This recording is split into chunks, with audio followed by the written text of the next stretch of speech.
Jean-Claude Van Damme playing identical twins might seem like the weirdest thing about this 1991 action flick, but that's just the tip of the iceberg. From a legendary director who called Van Damme poison, to Oliver Stone's bizarre favorite scene, from a six-time Ms.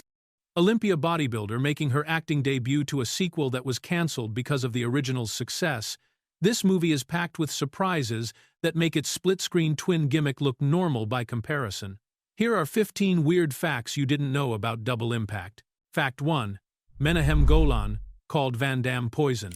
Before Jean-Claude Van Damme became a household name, one of Hollywood's most powerful producers thought he had absolutely no future in movies. Menahem Golan, the head of Canon Films, initially dismissed Van Damme as completely unmarketable and went so far as to call the Belgian martial artist poison when it came to box office potential. This harsh assessment came during Van Damme's early struggling days in Hollywood, when he was desperately trying to break into the American film industry and prove himself as more than just another aspiring action star. Golan's opinion seemed final until something unexpected happened that changed everything. When Bloodsport became a surprise worldwide hit in 1988, suddenly Van Damme wasn't looking so poisonous anymore. The film's international success completely transformed Golan's perspective on the martial artist he had previously written off as hopeless. Almost overnight, the same producer who had called Van Damme poison was now eager to capitalize on his newfound marketability.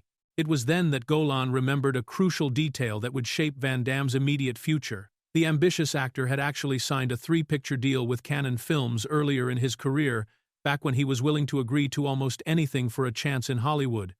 With Bloodsport proving Van Damme could draw audiences worldwide, Golan quickly called a meeting and reminded the newly successful star about his contractual obligations. During this pivotal meeting, Golan asked Van Damme and his collaborator, writer-director Sheldon Lettich, to come in and discuss potential projects.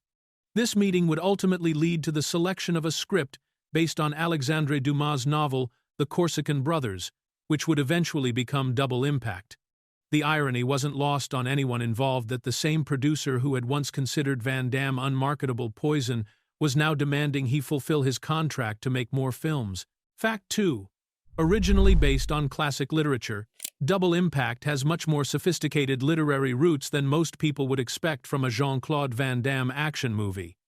The film actually started as an adaptation of Alexandre Dumas' 1844 novella, The Corsican Brothers, a classic piece of French literature that tells the story of twin brothers who are separated at birth but maintain a mysterious psychic connection throughout their lives.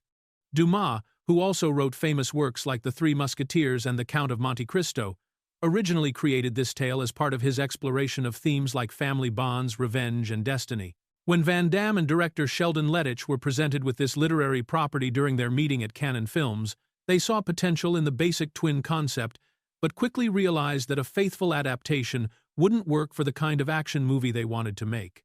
The original Dumas story was set in 19th-century Corsica and France, featuring aristocratic characters, dealing with political intrigue and family honor in a very different historical context than what would appeal to 1990s action movie audiences. Rather than trying to force Dumas' period setting and complex plot into a modern action framework, Van Damme and Lettich made the bold decision to completely reimagine the story from the ground up. They kept only the core element that had attracted them in the first place, which was the idea of twin brothers separated at birth who eventually reunite as adults. Everything else about the original novella was discarded in favor of creating an entirely new story that would showcase Van Damme's martial arts skills and appeal to international action movie fans. The transformation was so complete that Van Damme even insisted on changing the title from The Corsican Brothers to Double Impact, reflecting how far they had moved away from Dumas' original vision. The final film retained absolutely nothing from the classic novella except for the basic twin premise, creating something that was essentially an original story inspired by literature rather than a true adaptation. Fact 3. Van Damme named characters after real friends. When Jean-Claude Van Damme was developing the characters for Double Impact, he decided to honor people from his personal life by using their names for the twin brothers at the center of the story. The characters Chad Wagner and Alex Wagner weren't just random names chosen by the writers, but were actually named after real friends of Van Damme who had been important to him during his journey to Hollywood stardom.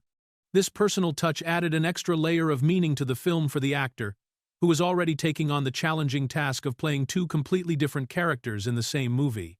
Van Damme had a habit of incorporating elements from his real life into his film projects, and naming the Wagner twins after his actual friends was just one example of how he liked to blend his personal experiences with his professional work.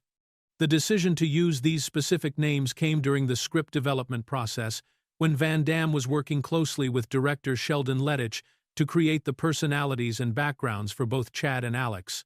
Rather than spending time brainstorming fictional names, Van Damme simply drew from his own circle of relationships to find names that felt authentic and meaningful to him. The choice also reflected Van Damme's collaborative approach to filmmaking during this period of his career, when he was not just starring in movies but also contributing as a writer and producer. By naming the characters after his friends, he was essentially paying tribute to the people who had supported him during his early struggles in the entertainment industry. This personal connection to the character names may have also helped Van Damme differentiate between Chad and Alex during filming, giving him real-world associations to draw upon when switching between the two very different personalities he was portraying throughout the movie. Fact 4. 6. Time: Ms. Olympia's acting debut. The intimidating bodyguard Kara, who terrorizes characters throughout Double Impact, was played by someone who had never acted in a movie before, but had an incredibly impressive athletic background that made her perfect for the role. Corinna Everson was a legendary figure in the world of female bodybuilding, having won the prestigious Ms. Olympia competition 6 years in a row from 1984 to 1989. What makes her achievement even more remarkable is that she retired from competitive bodybuilding completely undefeated, never losing a single Miss Olympia contest during her entire career. Despite her incredible physical presence and muscular build that made her look like a natural fit for an action movie villain, Everson had absolutely no experience with acting or stage combat when she was cast in Double Impact. Her background was purely in competitive bodybuilding and fitness, which meant she had to learn everything about movie fighting and performance from scratch. To prepare her for the demanding fight scenes she would face opposite Jean-Claude Van Damme, the production arranged for her to work with Billy Blanks, who later became famous for his Tabo fitness program, before filming began. Standing 5 feet 9 inches tall and weighing between 155 and 160 pounds during her competition days, Everson brought an authenticity to the role that no traditional actress could have matched. Her natural athleticism and imposing physical presence made her fight scenes with Van Damme believable, even though she was learning the choreography as she went. The casting choice proved so successful that it launched Everson into a brief acting career that included appearances in other action films and television shows, though Double Impact remained her most memorable and significant screen role. Her transition from bodybuilding champion to movie villain demonstrated how the right physical presence could sometimes matter more than traditional acting experience. Fact 5. No filming permits needed in Hong Kong. One of the biggest advantages of filming Double Impact in Hong Kong was something that would be impossible in most major cities around the world today.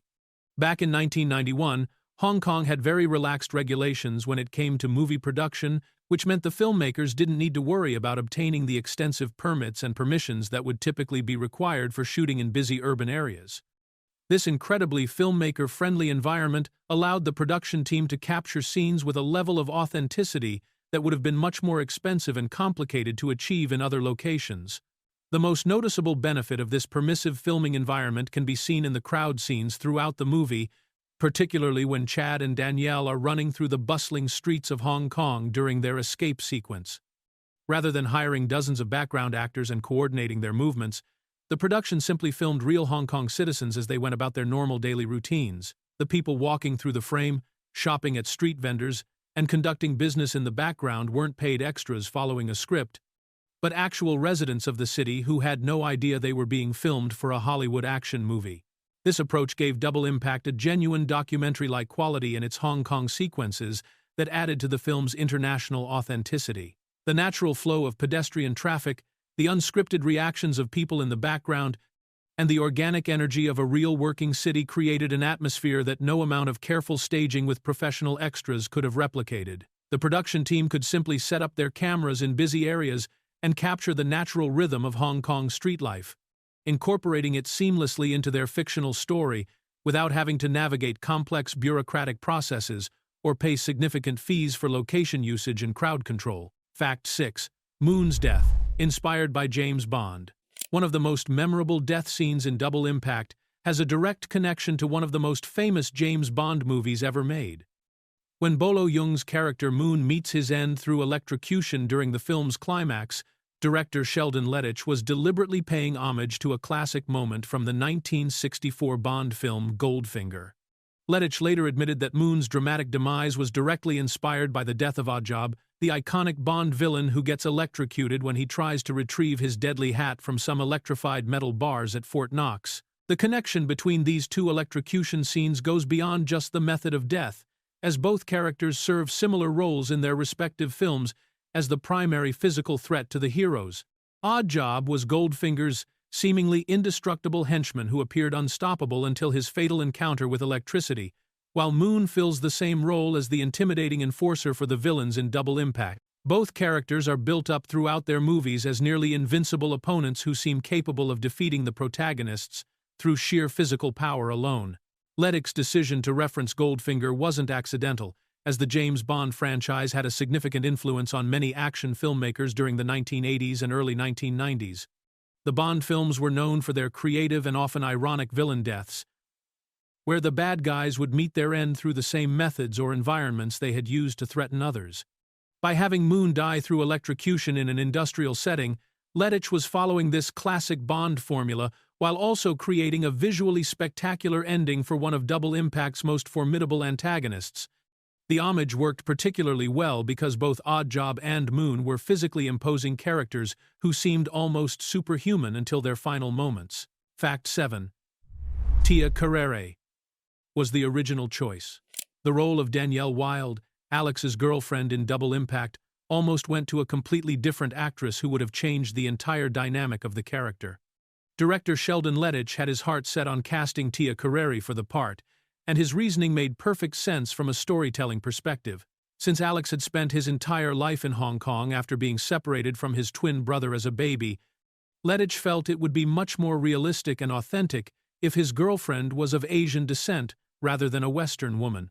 Carrere would have been an ideal choice for the role, as she was an established actress who had already proven her ability to handle action-oriented parts and romantic leads. At the time of Double Impact's production, she was building a solid reputation in Hollywood and would soon become widely known for her role as Cassandra in the Wayne's World movies. Her Hawaiian and Filipino heritage would have fit perfectly with Lettich's vision of a character who belonged naturally in Hong Kong's international community. Unfortunately for Lettich, his creative vision for the character didn't align with what the film's producers had in mind for the project. Despite the director's logical argument that an Asian actress would make more sense given the character's background and location, he found himself outvoted by the producers who had different ideas about casting. The role ultimately went to Alana Shaw, a blonde American actress who brought her own qualities to the part but created a very different character than what Lettich had originally envisioned. This casting decision represents one of those behind-the-scenes creative disagreements that can significantly alter a film's final outcome. While Shaw delivered a competent performance in the finished movie, viewers can only imagine how different the character dynamics and cultural authenticity might have been if Lettich had gotten his way and Tia Carrere had joined the cast of Double Impact. Fact 8. Spurs were Van Damme's idea. One of the most memorable and distinctive villains in Double Impact came about because Jean-Claude Van Damme had a specific creative vision for how to make a secondary bad guy stand out from the crowd. The character, who would become known to fans simply as Spurs, was originally just another generic henchman in the script, but Van Damme suggested adding a unique visual element that would make this particular villain instantly recognizable and more menacing. His idea was to have the character wear actual cowboy spurs on his boots, creating a distinctive sound and visual signature that would make every appearance more dramatic and memorable. The role went to Peter Malota, who was not only an actor but also served as the fight choreographer for Double Impact, bringing both performance skills and martial arts expertise to the production. Malota embraced Van Damme's creative suggestion and used the spurs as both a costume element and a weapon, incorporating them into his fighting style and making them an integral part of his character's threatening presence. The metallic jingling sound of the spurs created an audio cue that announced the character's arrival before he even appeared on screen, adding an extra layer of tension to his scenes. Van Damme's simple costume suggestion proved to be surprisingly effective in creating a villain that audiences would remember long after the movie ended.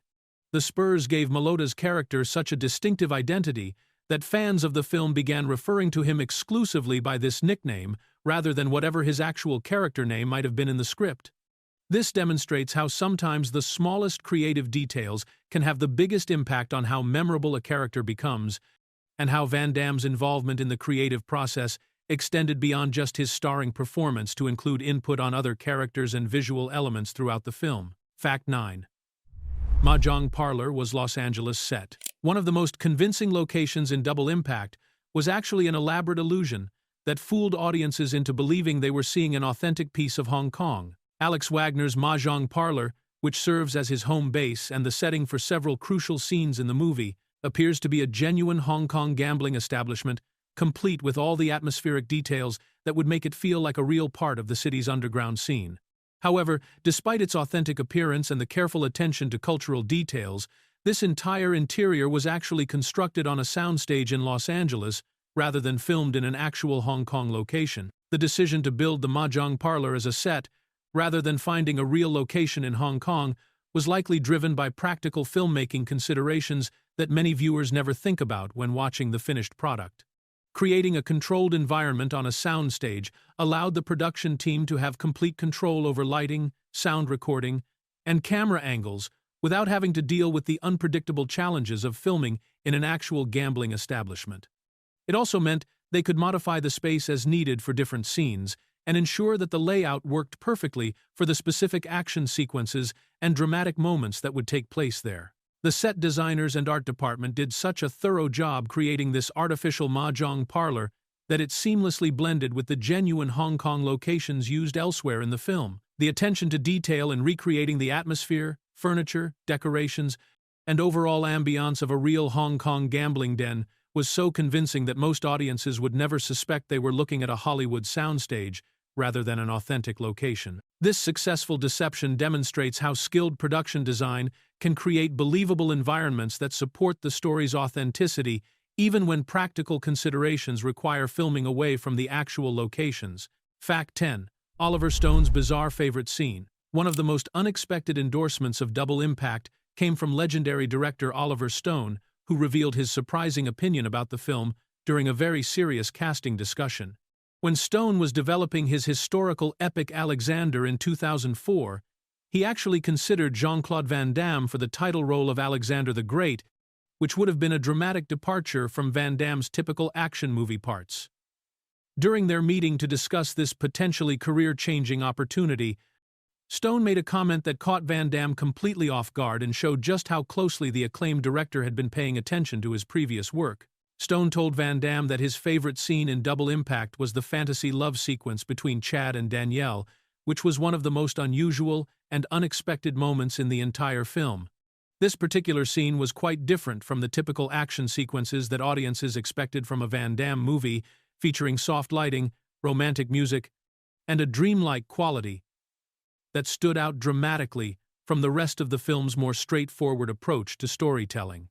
The sequence had been Van Damme's own idea, as he was specifically trying to show a different side of his acting abilities and appeal to a broader audience beyond his usual action movie fans. What made Stone's comment so bizarre was that this romantic fantasy sequence was probably the last thing most people would expect a serious filmmaker like Oliver Stone to single out from an action movie. Stone was known for intense, politically charged dramas like Platoon, JFK, and Born on the 4th of July, so his appreciation for Van Damme's experimental romantic scene suggested he saw something in the actor's range that went beyond typical action star capabilities. The fact that Stone had watched Double Impact carefully enough to identify this specific scene as his favorite also demonstrated that even prestigious directors were paying attention to Van Damme's attempts to expand his artistic horizons. Fact 11. The sequel was cancelled due to success. Double Impact faced one of the most ironic problems in Hollywood history when its own success became the very reason why fans never got to see a sequel. Director Sheldon Lettich revealed during a special screening that the much-discussed Double Impact 2 never happened specifically because the original film had been too successful internationally, creating a complex web of distribution rights that became impossible to untangle. This counterintuitive situation demonstrates how the business side of movie making can sometimes work against the creative desires of filmmakers and the wishes of audiences who want to see more of their favorite characters.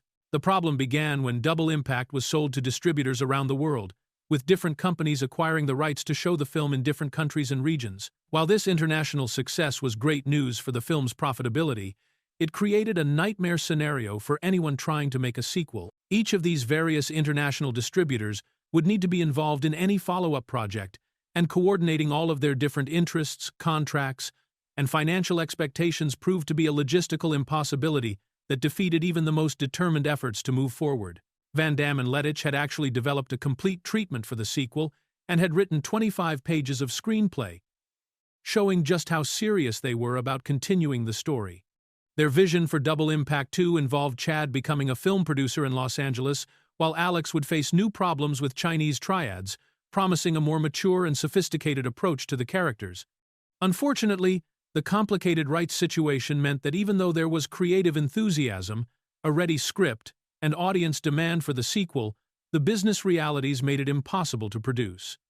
Lettich specifically noted during a 2019 screening that this success-induced cancellation was perhaps the biggest reason why fans never got to see the Wagner twins return for another adventure. Fact 12. Chad fires 64 shots without reloading. One of the most impressive displays of movie magic in Double Impact occurs during the climactic factory shootout, where Chad Wagner demonstrates what can only be described as superhuman ammunition capacity. During this extended action sequence, Van Damme's character fires his two pistols a remarkable 64 times without ever pausing to reload his weapons, creating one of the most extreme examples of Hollywood's casual relationship with realistic gun mechanics.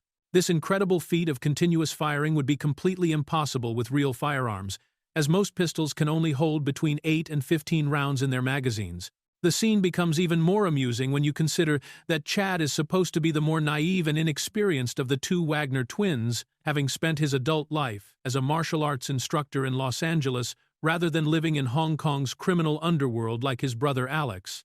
Despite his lack of street experience, Chad somehow manages to maintain perfect accuracy while firing what amounts to several magazines worth of ammunition from weapons that never seem to run empty.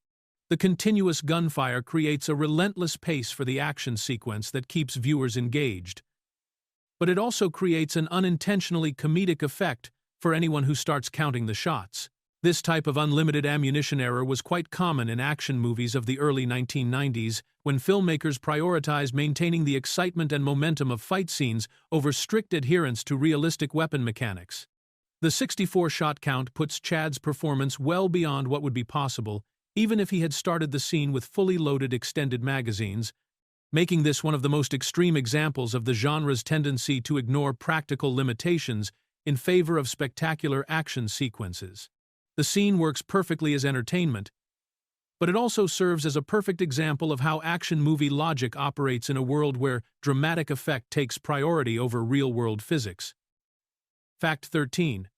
Jeremy Irons influenced Van Damme's decision. The inspiration for Van Damme to take on the challenging dual role in Double Impact came from an unexpected source that shows how seriously he was thinking about expanding his acting range. Van Damme was directly influenced by Jeremy Irons' acclaimed performance in David Cronenberg's 1988 psychological thriller Dead Ringers, where the British actor played twin gynecologists with disturbing psychological problems. This sophisticated and deeply unsettling film was about as far removed from Van Damme's typical action movie territory as possible, but it demonstrated the dramatic possibilities that could come from an actor taking on the challenge of playing two distinct characters in the same movie. Dead Ringers was a critically acclaimed art house film that showcased Irons' incredible acting abilities as he portrayed twin brothers with completely different personalities who gradually descend into madness and self-destruction. The film required Irons to create two fully realized characters who were similar enough to be believable as identical twins, but different enough that audiences could always tell them apart, even when they were trying to fool other characters by switching identities. This complex performance earned widespread praise from critics and demonstrated how a dual role could be used to explore serious dramatic themes rather than just serving as a gimmick. Van Damme saw Irons' success with this challenging dual role and recognized an opportunity to prove that he could handle more sophisticated material than the straightforward martial arts films that had made him famous. By taking inspiration from such a respected dramatic performance, Van Damme was showing his ambition to be taken seriously as an actor, rather than just being seen as an action star who could do impressive physical stunts. The fact that he looked to Jeremy Irons as a model demonstrates that Van Damme was genuinely interested in the craft of acting and wanted to challenge himself with the technical and creative demands of playing twins. Fact 14. Van Damme wanted a triple impact. Jean-Claude Van Damme's ambitions for the Double Impact franchise went far beyond just a simple sequel, as he seriously entertained the idea of creating an even more elaborate follow-up that would have pushed the twin concept to its absolute limit. During various discussions about continuing the story of Chad and Alex Wagner, Van Damme proposed making a film called Triple Impact that would introduce audiences to a third long-lost brother who had somehow been separated from the other two during their tragic childhood. This concept would have required Van Damme to take on the incredible challenge of playing three distinct characters in the same movie, tripling the technical difficulties and creative demands that had already made Double Impact such a complex production. The Triple Impact idea came up during fan question and answer sessions when audiences would jokingly ask director Sheldon Lettich about the possibility of adding even more Van Damme characters to future films. Rather than dismissing these suggestions as impossible, Lettich revealed that Van Damme had actually been enthusiastic about exploring this concept and had given serious thought to how a third brother could fit into the established story. The actor seemed genuinely excited by the technical and artistic challenges that would come with portraying three different personalities, each with their own distinct background, fighting style, and character development. While the Triple Impact concept never progressed beyond initial discussions, it demonstrates just how ambitious Van Damme was during this period of his career and how willing he was to push the boundaries of what action movies could accomplish. Playing three characters would have required even more sophisticated special effects, more complex scheduling, and incredibly demanding performances from Van Damme, who would have needed to keep three separate characterizations straight while filming scenes where all three brothers appeared together. The fact that he was willing to consider such a challenging project shows his commitment to expanding his artistic range and giving audiences something they had never seen before. Fact 15. Michael Douglas bet on the wrong movie. Academy Award-winning producer Michael Douglas found himself in the unusual position of backing two competing action movies at the same time, and his prediction about which one would be more successful turned out to be completely wrong. Through his production company Stone Group Pictures, Douglas was simultaneously financing both Double Impact, starring Jean-Claude Van Damme, and Stone Cold, starring former NFL linebacker Brian Bosworth, who was attempting to transition from professional football into a movie career. Despite having two potentially profitable action films in development, Douglas made it clear that he believed Stone Cold was the project with the better chance of achieving significant box office success. Douglas's confidence in Stone Cold seemed reasonable at the time, as Brian Bosworth was a high-profile celebrity who had gained national attention for his controversial personality and colorful antics during his football career with the Seattle Seahawks. Bosworth had developed a reputation as one of the most recognizable and outspoken players in the NFL, which suggested he might be able to translate that fame and charisma into movie stardom. The former linebacker had the kind of name recognition and media presence that often helps launch successful action movie careers, making him appear like a safer bet than Van Damme, who was still working to establish himself as a reliable box office draw. However, Douglas's prediction proved to be dramatically incorrect when both films were released. Double Impact opened at number 2 at the American box office and earned over $30 million during its theatrical run, while Stone Cold failed to generate significant audience interest and quickly disappeared from theaters. The comparison became even more stark when considering the long-term careers of both stars, as Van Damme went on to become a major international action star, while Bosworth's acting career never gained momentum. Douglas's miscalculation demonstrates how difficult it can be to predict audience preferences and box office success, even for experienced Hollywood producers with proven track records.